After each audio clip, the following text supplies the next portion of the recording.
Welcome to the Living the Dream podcast with Curveball. If you believe, you can achieve.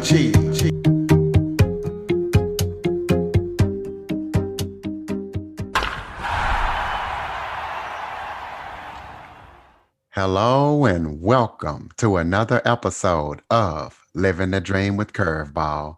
I am your host, Curveball, and today I am joined by Dallin Reber. He is the creator of the Self Mastery Journal, and we're going to be talking about how important journaling was and is in his life and how important it can be in yours. So, Dallin, thank you for joining me today. Hey, Curtis, I appreciate you having me. I'm really excited to be on this podcast with you. Absolutely, and we're excited to have you. Why don't you start off basically by giving people a brief overview or background on yourself, like maybe where you're from and anything else that you want people to know about you before we kick it off?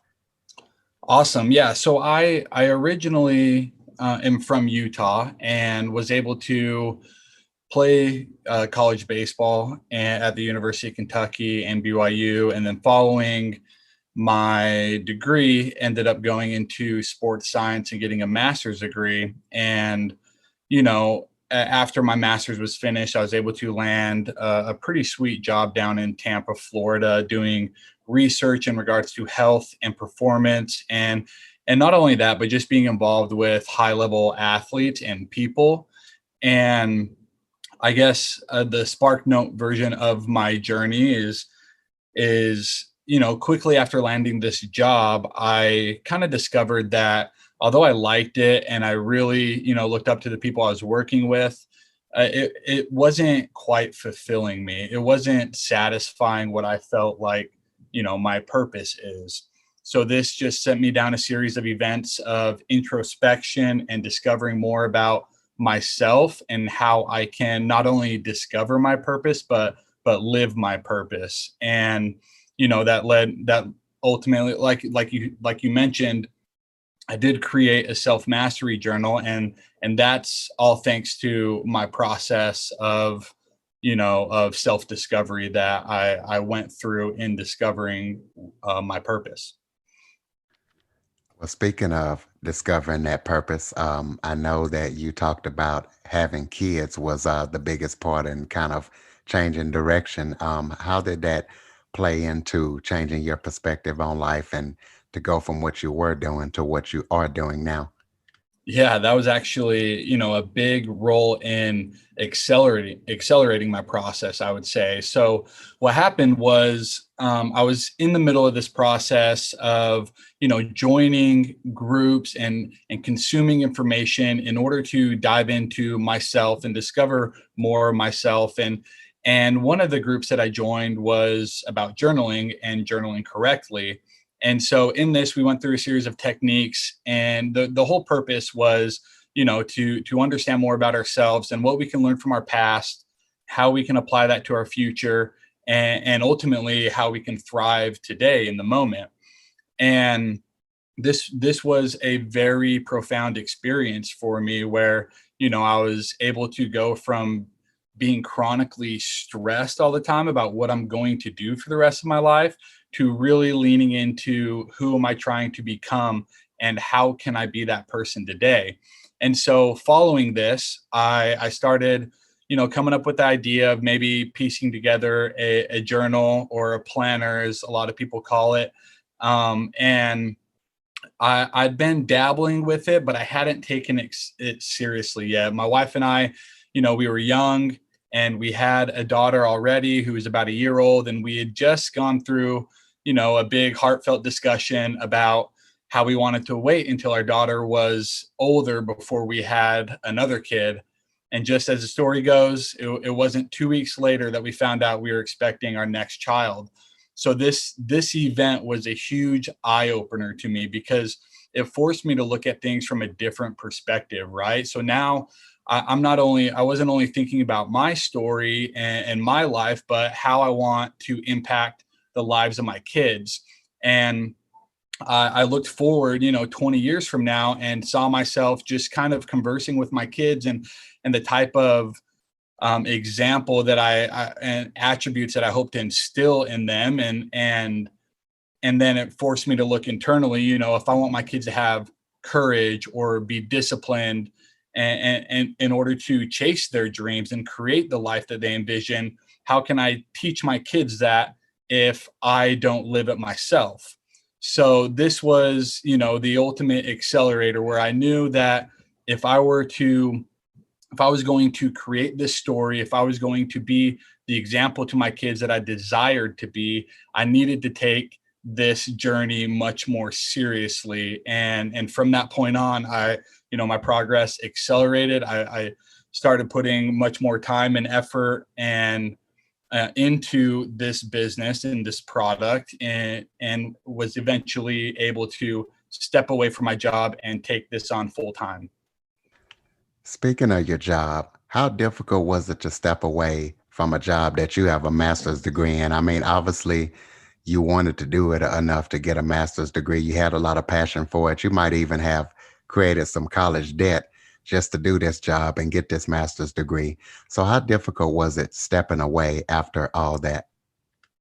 Man, that's a great question. It was very difficult, and considering as well that, I was working with a bunch of brilliant young guys who I got along with really well, and a lot of whom I still consider mentors and really close friends. Luckily, we were able to end on good terms, but it got to the point where it it it was difficult to step away, but it also made it easier knowing the path that I was joining, right? The path that I was creating, the story that I was diving into, to create and build. So, um, you know, getting into a career after a master's degree, as you said, and as you can imagine, there's a lot of influence on, or just almost a feeling of obligation to stay within that field, because of course you're a so-called expert in this field, you have a master's degree in it.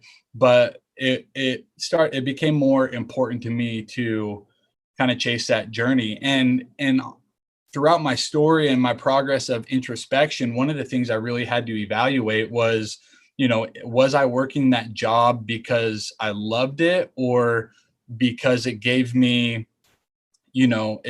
satisfaction to talk about it with others? Because it's from the outsider's perspective, it sounds like a very glamorous job. It was cool, right? But so it was fun to talk about with people. And up until that point, I came to the realization that, this isn't, I don't see myself doing this in the future. It's not, if I had to pick one thing to do for the rest of my life, this wouldn't be it.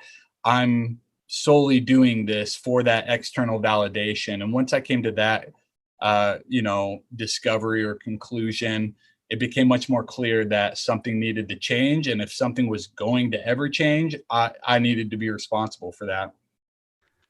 So, you talk about being involved with high level athletes.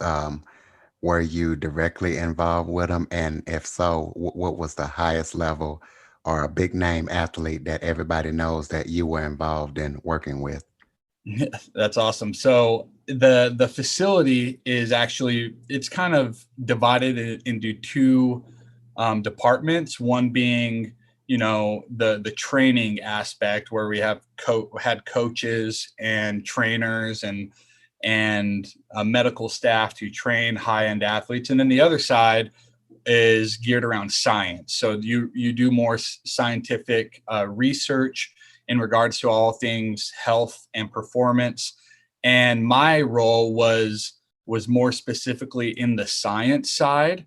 So I was more involved in research, but were many times there's a lot of overlap between the two, because we're scientifically testing athletes frequently to track progress, or maybe recovery from injury. So some high level athletes that I was able to get to know, one would be Jameis Winston.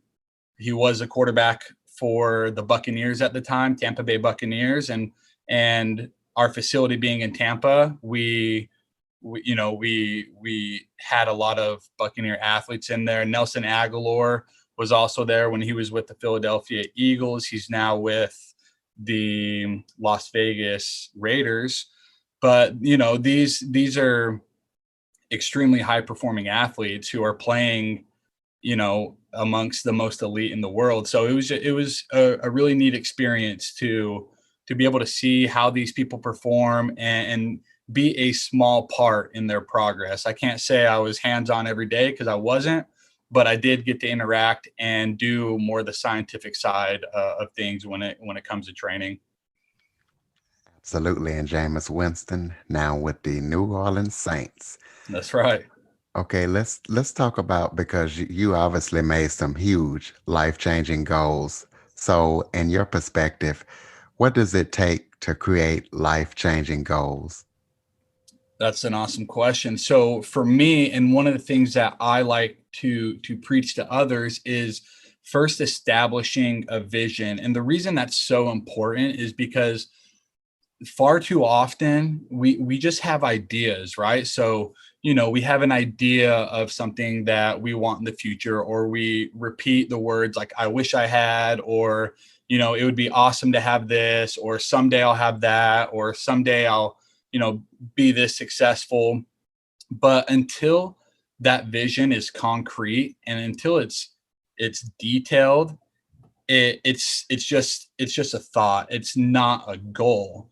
And so when you actually establish a vision and get detailed with it, what that allows you to do is then break it down. So now you can break down to the daily tasks that you need to accomplish to move the needle to get you there. So I liken it in like to refer to like a GPS system. If I was going to visit a friend in New York City, and in my GPS, I just put New York, well, that's going to take me to the state of New York, and I could still be hours away from my friend's home. And if I want to get to my friend's house, as quickly and efficiently as possible, I'm going to have to be specific on his address so that that every turn that I make in the journey is going to lead me to his address. So setting your vision and understanding what you are seeking is plays a huge role in understanding what needs to be done today. Absolutely. When I was reviewing your bio, I saw that you spoke about a paradigm shift. What does that mean to you, and how did that affect your life, that paradigm shift? Yeah, so as I mentioned before, being in a point where I was unsatisfied with my job, and understanding and feeling like I need a change, but not knowing what that change is, which I think is something that a lot of people go through, right? They might be unhappy at their job, but they know their question is like, well, if I don't do this, then what am I going to do? And it's a valid question. And so that's how I felt for months. And in this process of journaling, that's when I experienced that paradigm shift where I was asking myself, what am I going to do for the rest of my life every day? And this was weighing stress on me every single day because I didn't have an answer to that question. And in this process of journaling, the paradigm shift I refer to is, going from asking myself, what do I want to do with my life, to who do I want to become?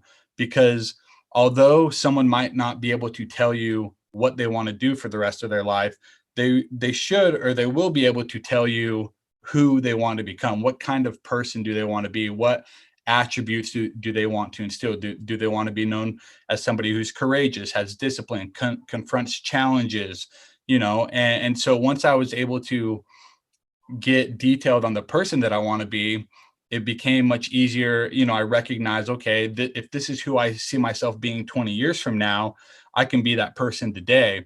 And I think once you approach life in this manner, then your progress is inevitable, right? And so now when I'm confronted with challenges, I can think to myself, okay, looking at my ideal self, if I see my ideal self confronting challenges with courage and discipline, what does that mean for me today? And for me, this just helped me feel a much more sense of purpose on my day to day, instead of feeling like my purpose was 20 years from now when I reach a level of success that I desired. So I think this is a great perspective to have, especially for those who might be in a position similar to the one that I was in, where you're working a job that doesn't completely satisfy you and you want to change, but that you don't know what that looks like. Well, let's start focusing on yourself and really cultivating the attributes that you see your best self cultivating. And once you do that, you'll be more in tune with leaning into projects and ideas and just creativity in order to um, get yourself down a path that's going to provide the change that you desire. Explain to people what the Self Mastery Journal is and what is your purpose for creating it? What is the goal? What is and was the goal of creating the Self Mastery Journal? Yeah, so the self mastery journal, I guess first I should clarify what I mean when I say the word journal, because a lot of people, when they hear that word, they just see a pen and a blank sheet of paper, and that can be extremely daunting, and that's not the journaling I'm talking about at all. In fact, journaling for me encompasses, setting daily goals, gratitude journaling, and daily reflection. So it includes two questions at the end of the day. One is what went well today, and the other is what can I improve upon moving forward. So, and then I also included specific journal prompts, or as I like to call them, purpose prompts, to apply, basically giving the user an alternate perspective on, one, the life that they envision, and two, the person that they desire to become. And the purpose of this is because I think when you journal, the way to do it in the most powerful manner is to answer specific questions. It's just like, there's a quote that a lot of, like, Tony Robbins and Jim Rohn have repeated, that successful people ask better questions. So if you ask yourself better questions and you provide better answers to these questions, you become much more clear on not only your vision, but the things that need to be done today. So when I was participating in this journal group that provided this paradigm shift for me, this is the method of journaling that he was teaching us. And so following that, following my experience there, I started looking for some products that use these same techniques that I used in this group, and I wasn't able to come across any. And frankly, most of the planners and journals that I did come across were far too complicated, and it almost gave a sense of, like, where do I even begin? And so my goal with this was to apply these techniques in the most simple way possible, so that the user can dedicate 2 to 5 minutes a day and receive and maximize the benefits in order to really learn from their past and apply that for their future while thriving today. During your time and experiences being involved with collegiate baseball, what did you learn that you can apply to your business?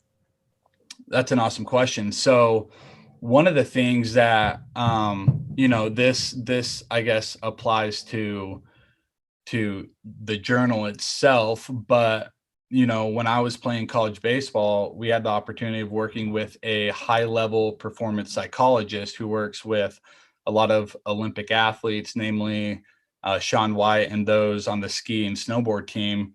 And he always taught us, his goal with us was basically to teach us how to gain control over our mind in order to maximize our performance on the field. And one of the things that happens is when we talk to ourselves in a negative manner, we become, I guess we we become more focused on the negative side of things, and channel your subconscious negatively, which impacts your performance.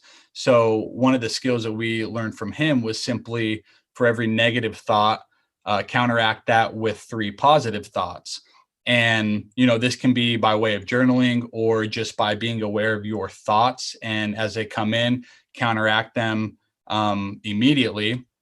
with three positives, and that's not only going to translate to performance, on the baseball field in athletics, but it'll also translate to professional life and personal life. And that's something that has really stuck with me because I was able to see the benefits then, and it also applies to my business now when challenges do arise. There's a lot of in the process of launching the journal on Amazon, I came across a lot of bumps in the road or things that could have been roadblocks, but I was able to kind of shift my perspective on it and see, each delay as an opportunity to just continue getting the foundation set so that when it launches, the launch is even better. Do you feel like there are people out there that felt the way you felt before you began your journey? And if so, what tips would you give them? Absolutely. I think the last poll I saw from a survey in the United States said that over 80% of people are unsatisfied with their job. And I think the vast majority, if they could change something, they would. But that involves risk and and a host of other things like developing a skill set to that allows you to safely branch off and kind of you know pursue a path of more purpose. My advice would be to cultivate self awareness. So, and I say that because I think a lot of times when we feel this stress of not being satisfied with our job, it's because our actions are not aligned with our inner desires. They're not aligned with our purpose. And so until we can create alignment, then you're not going to be living with the purpose that you desire. So through self-awareness, you're not only able to understand better the situation you are in and why you are there, but you're also able to understand your inner intentions and desires and apply that moving forward so that you're able to create this alignment between your daily action, things you do daily, and your innermost desires. You talk about creating a life vision. What is your life vision and how are you going about creating it? That's a good question. And I feel like I could talk for hours on that. But I'll talk on the one that I think is most important to me. And it's more so, I guess, my personal vision. And one of the things I try to keep, I guess, in the forefront of my thoughts is the person that I've always seen myself becoming. Because when I do that, I'm able to be that person today. And that I see my personal vision is to be somebody who always puts his family first and who is a great example of displaying courage and discipline, kindness, and what was the last one? And well, and just displaying these attributes so I can, and having that understanding on and vision around the best version of myself and applying that today has been something that has absolutely accelerated the progress of my professional life. Um so I like approaching it this way because it's something that I can control instead of focusing on the uncontrollable. And I do have a vision around my professional business, but I think that the only way it's going to become a realization is if I focus on cultivating the attributes and really bringing that personal vision to life. Talk about some of the ways you confront challenges in your life. The first thing that comes to mind is seeing it as an opportunity. I think with every situation, there's two sides of the coin.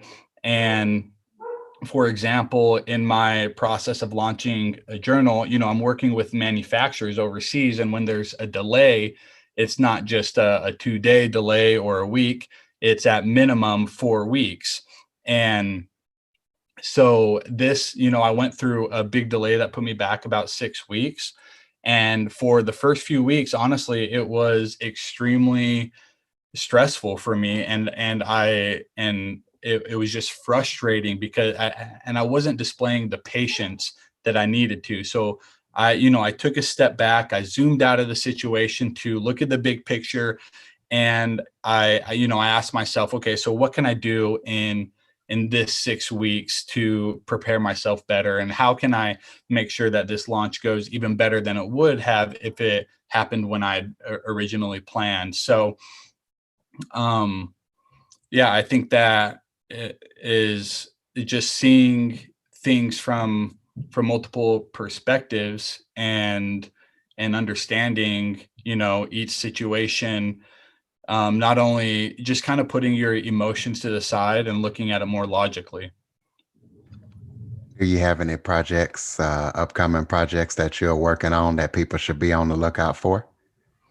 Well, right now, my focus is strictly on building momentum through Amazon, and then, it's kind of a stepwise process. Firstly, I'll be looking at adding color variations, and then I do have a streamline of products that I am hoping to release towards the end of 2021. But as for now, I'm solely focused on building awareness around the product that I have available. I think it and the feedback that I've gotten so far has been incredible. So I've been pleased to see the impact that it's had on people, and how it's being utilized, and the changes that it's able to help people make. So I'm right now, that's my main focus, and gaining momentum there. And then once the momentum has reached a certain level, then I can start directing my focus elsewhere. So that people can stay connected with you and find out when you release those products at the end of 2021. Go ahead and throw out contact information, websites, social media, whatever you want to throw out so people can connect with you. Cool. So you can find me on Twitter. My handle is just Dallin Reber. It's DALLENREBER. And same goes for Instagram. The easiest way to have access to, my free downloads as well as my social platforms is just going to be searching downreber.com.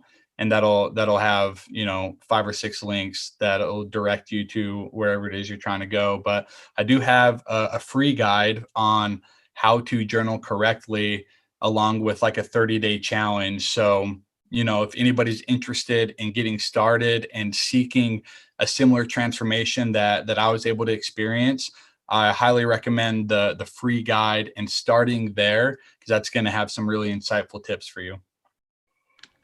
Ladies and gentlemen, Dallin Reber. Dallin, thank you so much for joining me today.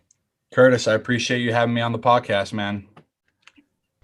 For more information on the Living the Dream podcast, visit www.djcurveball.com. Until next time, stay focused on living the dream.